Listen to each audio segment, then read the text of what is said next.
Kasumi wasn't delayed just once, just twice, but 3 times. I still find that pretty funny. But anyways, in this video, we'll be talking about Kasumi Yoshizawa, how good she is, my experience using her, is a 5-star weapon worth it, and finally, should you pull her? So let's start off with your kit. At A0, the highlight is separate from everybody's highlight and can also crit. Then on any ally section, when you have 2 or more step stacks, you can use Spellbound Cinders to enter Masquerade mode. So Spellbound Cinders is basically the start button, and then when you enter Masquerade mode, you can use a highlight. You can only do this once every 3 turns because there's a cooldown, and this effect lasts until the start of Kasumi's second turn. Then for every step stack that you gain up to 4 stacks while you are in Masquerade mode, you will increase 10% attack and 4% crit rate. So that is 40% attack and 16% crit rate at max 4 stacks. Then when Masquerade ends, you lose all the step stacks. Then if Masquerade mode ends already and you haven't used a highlight will auto launch, which you don't want to do. You would usually want to activate it yourself. A skill 1 is a single target blast attack that gives you a lead stack. Then if this skill is activated by a dance partner, then Kasumi will do a flop attack and gain another lead step. So basically every time you launch a skill 1 or an auto skill 1, you get a lead step, and lead step can stack up to 3 times. A skill 2 can grant 1 dance partner to 1 ally, and only 1 ally can have 1 dance partner at any time. Then you will increase Kasumi's and the selected ally's attack for 3 turns, and Kasumi will gain a follow step. Then like mentioned, if a dance partner uses a skill, you will immediately activate skill 1 time on 1 random foe, and if the targeted ally uses an attacking skill on a target, then the auto skill 1 will launch on that target. The skill 3 is also a single target blast attack, and when you use this skill in Masquerade mode, you do more damage. The highlight can only be activated when you are in Masquerade mode, and depending on the number of step stacks, you gain extra effects. So each step or lead step gives you 15% higher damage at max, so it's up to 45% if you have 3 lead step. Then follow step, the one you get from skill 2, will increase crit rate by 10% and also crit damage by 20%. Our first passive, for every step stack, we increase blast damage by 15% up to 45%. So this one only stacks up to 3 stacks instead of 4 stacks. The second passive, when an ally other than Kasumi uses highlight, we increase Kasumi's attack by 45% for 2 turns, stacks up to 2 times, so 90% the attack total. A 4-star weapon increases attack, then when you have 2 or more step stacks, you increase damage. The 5-star weapon increases crit damage, and when you gain a step stack, you increase attack for 2 turns, and when any ally activates highlight, she gains a glass dipper stack. And this will increase Kasumi's damage for 3 turns, stacks up to 2 times. Then when the glass dipper is at max 2 stacks, it will increase Kasumi's highlight by 30% more. But Air1 extends the duration of dance partner by 1 turn, so it goes from 1 turn to 2 turns, which means that the dance partner will launch 1 more auto skill 1, which will give Kasumi an extra stack. When you use skill 2, it increases the crit rate of Kasumi and advanced partner by 15%. For A2, when you have 2 step stacks, you increase attack by 33%, and if you have 3 or more step stacks, you increase crit damage by 33%, and these effects are permanent. A4, when you activate highlight, you gain 1 stroke of midnight stack, and you spend that stack when taking damage, and you will evade the attack. And when you have 4 step stacks, you increase high damage by 50%. And finally, her A6, after Kasumi uses a highlight, she can activate her highlight 1 more time while in Masquerade mode, so she can use 2 highlights in a row, excluding the code skill 3. And this second highlight is 80% of the first highlight's damage. As for her cards, the best card set is ever going to be Wisdom and Virtue. You can also run Departure and Control, but I am not really finding success with this card set. Departure Control allows you to deep out the defense. But the thing is, if you run Departure Control, you'll be losing, like, you see this one, the attack and damage bar from Wisdom and Virtue, you'll be losing the crit rate plus damage. You'll be losing a lot of stuff for defense debuff, which is great, don't get me wrong, but it's only defense debuff. And you might as well just run Departure Control on like a Twins or even a Court, for example. Or you can just run with Wisdom Virtue, which gives Kasumi a lot of buffs. The only time you might want to consider Departure Control is if you're running Kasumi with Tempest Wind, because the Tempest Winds, the Vernal Splendor passive, the Departure Control hits another time, right? Like for example, this one, the 4-step piece does extra hit of damage, which can actually give an extra stack for Tempest Winds passive, which will buff the crit damage if you reach 5 stacks. But I also tried that, not really much success, so I think Wisdom Virtue you should just run it forever. As for your substats and main stat, this is your very typical DPS stuff. So Moon, you're gonna run either attack percent or damage percent. Damage percent is usually more preferred because attack stat is easily oversaturated, but it also depends on your substats. Star card, you can run either crit rate or crit multiplier. I have both. I swap them depending on the crit rate required. Then Sky card is just attack percent. And then for substats, the typical DPS stuff, crit rate, crit multiplier, damage multiplier, pierce rate, attack. So Kasumi's rotation is a little bit complicated because it depends on your awareness of Kasumi and your awareness of your twins, or even your Tempest Wind. So for A0 Kasumi, just strictly A0 Kasumi, it's going to be 2 to 1 to start, highlight, and 3. Then you repeat. For the start, you want to ideally use it at the start of the turn. And if you have A1 Kasumi, like strictly only A1 Kasumi in the team, so we don't care about everything else, it's going to be the exact same as the A0 Kasumi rotation. But the difference is that A1 Kasumi gives you 1 extra step stack, because the dance partner from skill 2 lasts for 2 turns now. Now if you have A1 Kasumi and you have A1 twins, the rotation changes slightly. It becomes 2 to 3 to start, highlight, 3, then you repeat.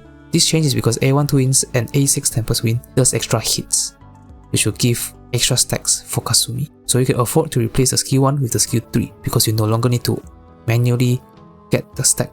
As for a team, Core is pretty much a must-have because she does big damage with highlight, and Core skill 3 can enable another highlight. You can consider replacing Core if you have higher awareness supports. Like if you have like A2 or A4 twins or Tempest Wind, then maybe you can just replace Core. But I don't think majority of you have that because it's well territory. So Core, very safe option. Other support, you can run obviously strategy twins if you don't need sustain, or you can just run medic twins if you need sustain. Or if you're using twins on the other side or something, you can run Tempest Wind also. So pretty much any of the premium supports work with her. And A1 Tempest Wind is going to work even better because it can give the extra buff from skill 1 as it converts from the wind only to any elements. As for Navigator, Futaba obviously. Futaba pairs really well with Kasumi because Futaba uses Q3 on turns 3 and 6, which is coincidentally also the big damage turn from Kasumi.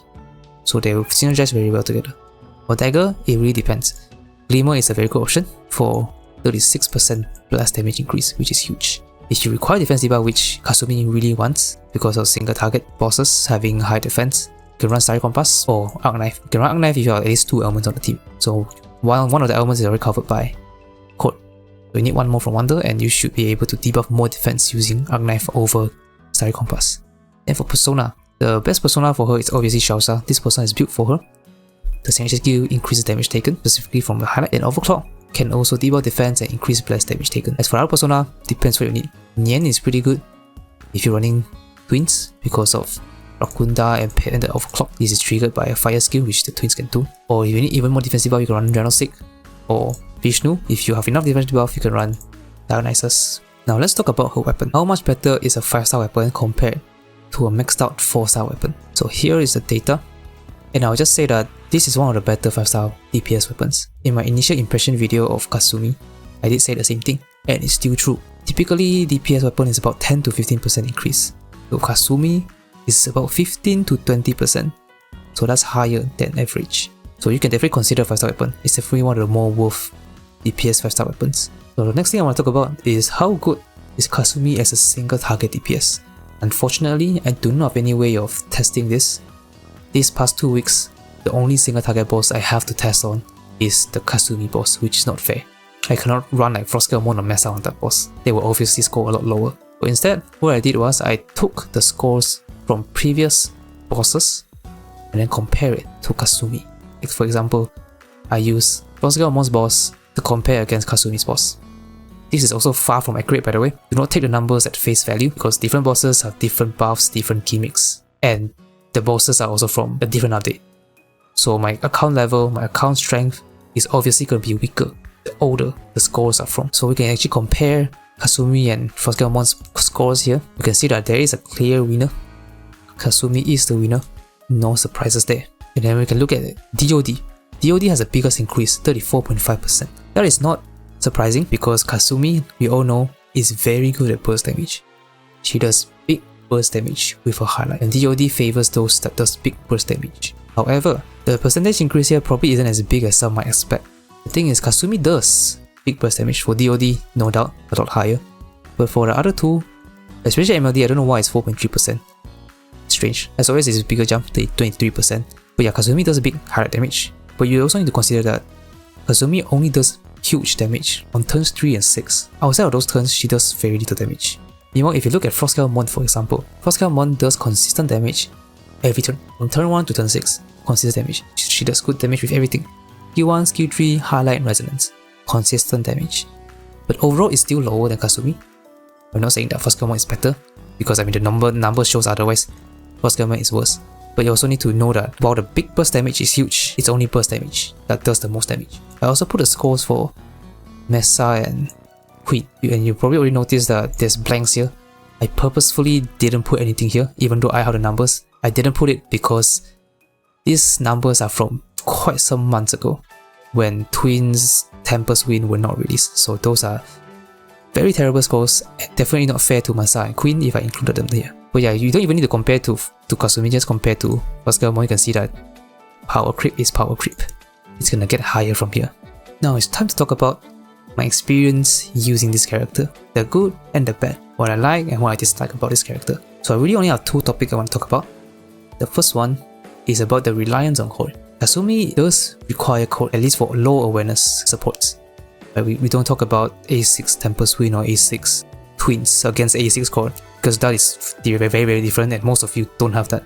So Kasumi does rely on core because Kasumi does huge damage from the highlight, as we all know. And core skill 3 allows Kasumi to launch an extra highlight. So if you remove core, the damage and score will suffer. But at the same time, it's not really a bad thing, because core for these past few months have definitely fallen off with the release of Twins, with the release of Tempest Wind. So at least core gets some usage now with Kasumi. The second thing I want to talk about is going to be the stack generation. You want to get 4 step stacks to maximize her damage. So if you strictly only have A0 Kasumi, you can only get up to 3 stacks. Basically me, for example, I can only get up to 3 stacks, and there are conditions to get 4 stacks. The first condition is that you need A1 Kasumi. A1 Kasumi gives the dance partner 1 extra turn. That will allow Kasumi to launch 1 more auto skill 1, which is enough to get to 4 stacks. The second condition is that you have A0 Kasumi, but you have A1 Twins or A6 Tempest Wind. Then you are still able to get 4 stacks, because A1 Twins and A6 Tempest Wind does extra hit, which means that Kasumi will also do extra skill 1. And that is enough to get 4 step stacks.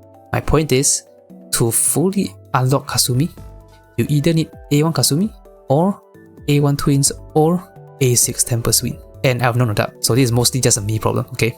Just a me problem. Then there's also one more me problem here, and it's when I want to do crit rate calculation. So just a quick refresher.